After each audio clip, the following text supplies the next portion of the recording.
When I was growing up, we used to wonder if we'd have a white Christmas. I didn't mean to us, will it snow in December? Only will it snow on Christmas Day? Of late, we seem to perennially be wondering when winter will start. This year, I think it was December 4th, last Sunday, before I realized that October was over. Even this morning, we got up early and we're finally taking down our autumnal decorations, and it turned into this whole fiasco. Our cat got out into the front yard, and we didn't know for a while until I saw my dog looking out the window in interest at something. And we then realized our black cat got out. And it's funny on this because when my husband went out to get the cat, Toby, he was hissing. He was 3 times his normal height at something. We had not taken down the Halloween black cat decorations that were in the lawn, and we realized at this point, we've had him since he was like 3 months. He's probably never seen an actual real cat since he was his mom, right? And so for the next 2 hours, he is so worked up over these cats. Our poor 70-pound dog was living in terror for 2 hours until we catnapped the cat up. But so, yeah, I mean, it was Halloween for us until this morning at 4 a.m. One recent Thanksgiving a few years ago, I remember dodging a late-waking bee for about 2 blocks with my bag swinging like an idiot. I'm allergic to them, so it's a serious thing for me. Somehow I managed not to get stung, but the bee had a tenacity that matched the spirit of early autumn's lingering warmth. I was talking with Dylan, our communications coordinator, right before the service today, and I realized today is the 3rd day this year that I've worn a jacket. It's just been so warm. Sweaters have been enough. The seasons seem a bit mixed up, and neither I nor that bee that happens to follow me several Thanksgivings now, as it happens, have a good sense of what time of year it is, or what time of year it's supposed to be. The long-lasting warmth has made for a really odd season for me. Beach-worthy weekends in late September, trees that stay green well into November, and the last of the yellow leaves seem to only fall in the last day or two. I looked outside my window on Wednesday, and the trees across the street were still covered in red leaves in December. It all has a kind of cumulative effect of letting the winter holidays sneak up on me unprepared. Although the drugstores, of course, had Christmas decorations for sale 2 weeks before Halloween, as is the normal course of things in this world. It makes me wonder, maybe this is not true for you, maybe it is true for you, when did we stop being kids? It wasn't when we turned 18, I'm sure, of that. How old were you when you first realized you let slip something that your inner child would never or could never have let slip? What were you doing when trembling anticipation first became sedate? Was it when your first kid left home? Or when a sibling passed away? Or when you realized that you were older than your parents were when they had you and you don't have kids? Or maybe you figured the secret to eternal youth for your inner kid. If so, please bottle it up and bring it around during coffee hour every week. We could use it.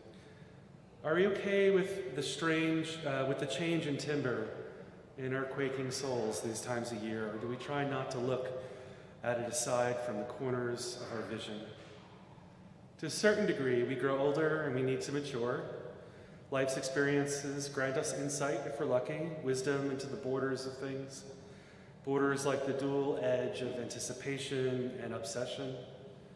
We need the more sober view of the passing of years in order to measure out and balance all the difficulties, joys, and complexity of life as adults. For many of us, this season becomes the blue season. And I know many of us are coming from different traditions. My own household is Unitarian, Universalist, Christian, and pagan. And some are coming from a Jewish background or others. And so I think about this time of year of all the holidays, and I'm going to try to touch on them a little bit in each way. For many of us, this becomes the blue season, while the rest of the world seems to be full of joy. But I wonder what else comes with putting our inner kid to bed. Does a certain part of us go to sleep as well? Do we lose our sense of wonder? Do we close ourselves a bit too much to everyday magic and awe? Do our views and perceptions become too jaded, maybe? Too practical? Too starchily useful? I think it's the fastest way to let bone-weary exhaustion set in. Exhaustion in the existential sense. Tiredness with the passing of the seasons and holidays and cycles, rather than rejuvenation from the rebirth of times and holidays. In traditional earth-based spirituality, we will soon be crossing through Yule, the winter solstice. It's a holiday that directly faces this perennial existential challenge. It's a time of reflection, of new beginnings.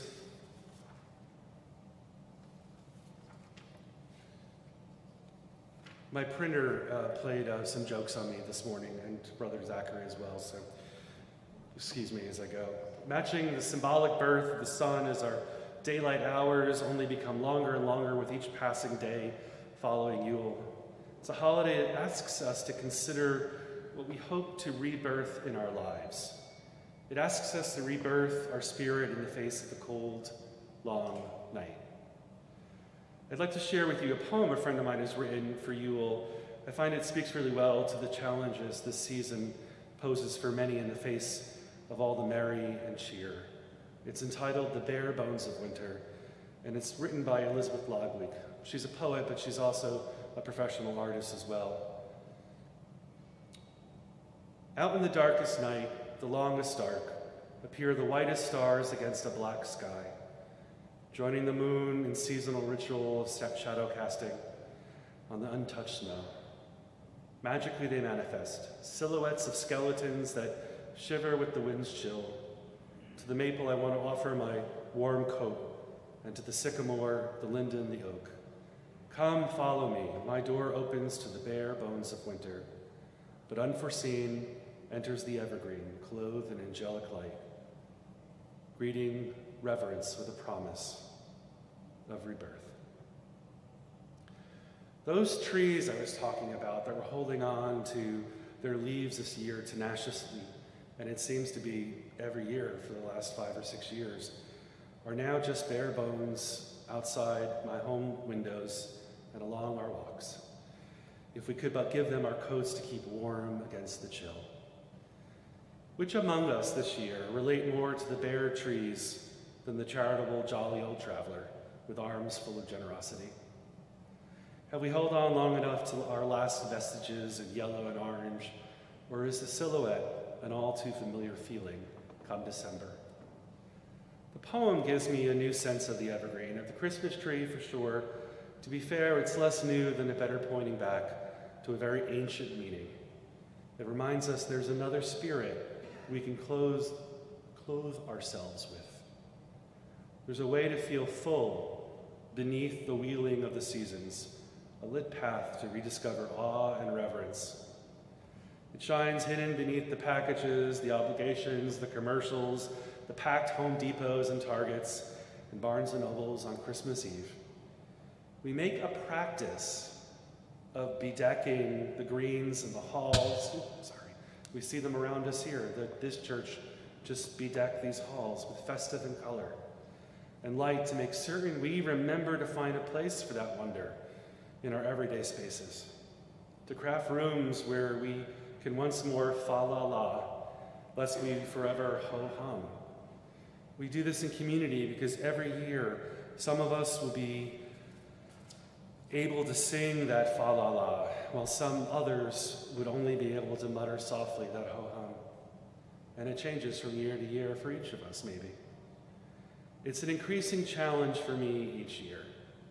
Several years back, my parents and I agreed to stop the crush of present giving this time of year. Maybe 10 years now. There was a bunch of reasons we did this, but the most obvious was one year when we finally hit the point of spending way too much. The gift-giving truce, as we like to call it, has been an awesome thing for me. My husband and I finally had that talk after 6 years of also doing the way too much. I don't spend December fretting over the craze of consumerism anymore. And for my family, it's finally simply about being together. Something the holiday never really meant growing up for me, at least not that I ever saw, or maybe I just didn't realize it as a kid. Lighting our trees, warming our hearth fires, decking our halls could be a sign that gift giving is coming. It can also be the gift itself, the lit pathway to the secret of a spirit reborn. A metaphor that maybe our leaves can lean green this winter. And what a glorious gala celebration that could be for our inner kids, who might have been long at slumber. Life is about the attentive pauses. Not so much about the breaks or the rest or the relief. Those are important too, but not it. Life is about the moments of gratitude, the times of awareness. The world continues spinning, the dancers continue dancing, the cat is still climbing in your face for attention, but we're there to appreciate it, though we know not where that place is in space. Some of us will call it mindfulness, others may call it gratitude. The less spiritually inclined might simply call it paying attention. The poet's still point, the lack of motion within every motion. Allegorically speaking, the story of the birth of Jesus is about this too. The star shines bright in the clear sky. The kings get off their thrones, the wise men gather gifts to bear. The shepherds leave behind their flocks for a short time. Something great has just occurred. Where did it occur though? In some great, exciting place? Were there alarms or sirens or flashing party lights? None of that. In the hidden recesses of a dirty manger, among the animals of the field, in the most everyday of places, the birth of hope was to be found. All that is held within the ordinary, the mundane. Only our perception cracks open its meaning. Our appreciation makes all the difference. One bit of advice I give people as we're planning for the winter holidays and holy days relates to this, especially when the holidays have become the blue season for you. We can really get lost in all the work we do leading up to a Christmas party or a family gathering around lighting the menorah, all the logistical bits, the party, the caterers, the decorations, the animal costumes, the instrumentalists, the ceremony, the guest list, and so on. As with all things in life, we can let them drive us crazy. However, they can also be an intentional way of reminding us that for a short span of time, we should be fully present. We commit all this time, energy, and focus to the planning of a very short event. I give the same advice to all the couples that I counsel before I officiate their weddings. We go through a lot of work for a very short event. It's a way of reminding us that the joy, that celebration is worthy of spending the time on it. What happens in the small moment of that candle being lit while singing Silent Night, is that important? Personally, I sometimes imagine all that effort is somehow condensed into the moment. I think about the people that have done these same rites for generations and generations, all coming together in that moment. The still point in the turning world. And it's those moments between the moments, to brazenly quote T.S. Eliot now, that we can return for solace, for energy, for inspiration. The pausing is not solely about rest, but about renewal. Anyone who has woken up in the morning after a full night's sleep with no will to go to work or school knows the difference between rest and renewal. The still point is about coming back to our place of renewal, stopping so we can start once more with fresh purpose and meaning. In the holiday season, we stop. We return, we celebrate the return of light and the turning of the world. We pause to share time with our families, our friends, or just find some quiet time away from the frenetic New York minute. And we begin again. We begin again as our full selves, or as close to our full selves as we can muster. The spiritual work of this season isn't about resolutions on how to get control of our lives once more after a month of celebratory abandon, although that might be needed as well. The religious call asks us to begin again, doing the work of striving to make the world a more safe, a more just, a more sane place for the migrant and the manger, for those oppressed, and for those seeking a miracle for even more than 8 days and nights. If we do that work, the rest will follow. The rest will follow because our priorities will be set. The need for the next thing, the distraction, the party, whatever that thing is that we feel we're lacking, which in reality is not essential. That will sift lower in our values when we set the spiritual work of the seasons as our essential. The rest will follow when we accept that the distraction or the addiction we felt helpless before, or the petty grievances we keep at our forefront are not essential to who we are. They are what keeps us from ourselves, not what actually defines us.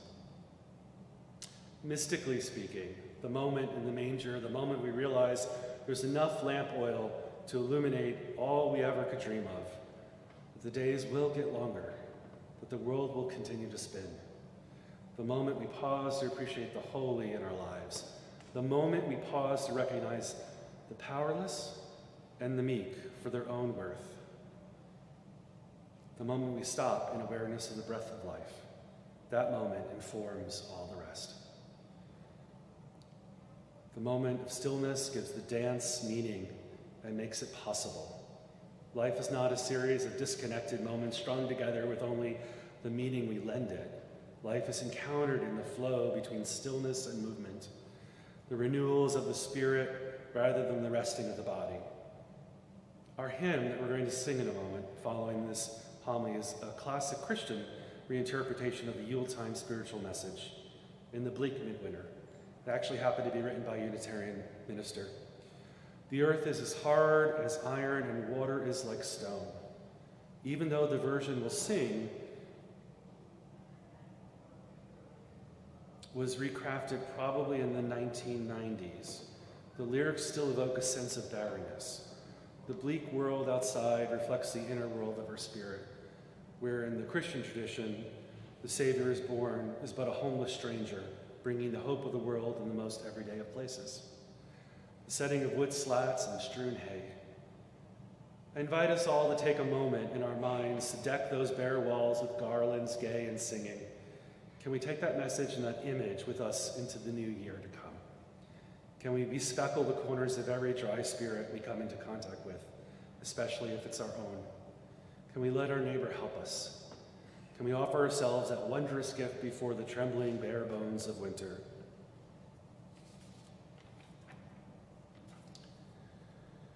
There's many of us who feel the draw, coming together in a shared spirit, singing for feeling, for joy, for camaraderie, will sound just as wonderful as we let our hearts be large for one another. Allow yourselves now to be present throughout the cadence of this song. I invite you to rise in body or in spirit and join us in singing hymn number 241, In the Bleak Midwinter.